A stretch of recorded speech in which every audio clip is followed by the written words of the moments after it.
Let's now see how tribunals actually reach their decision in practice. The purpose of an arbitration is to arrive at a binding and enforceable decision.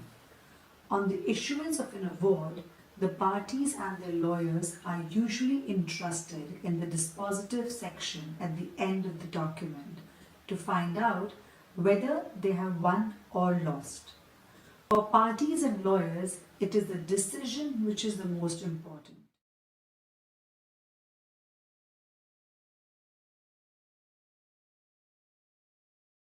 So, submissions can be made at different times during an arbitration, prior to the hearing or after the hearing.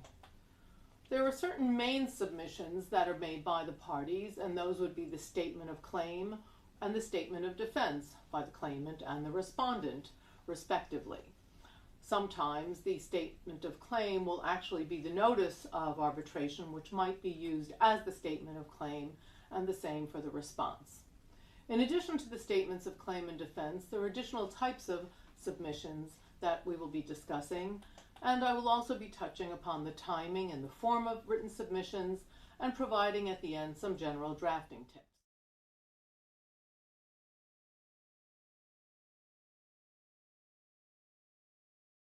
What is your goal as somebody who is entering into the arbitration profession? Your first goal is to make sure that you have drafted a workable arbitration clause. That's what you got to do.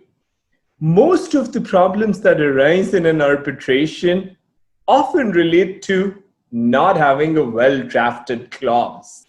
We really cannot emphasize this enough. Now, what are some of the problems you're going to face if you don't have a clause that is appropriately drafted? Just to state the obvious, you're going to have a lot of delays. Why? Because there's going to be a lot of motion practice.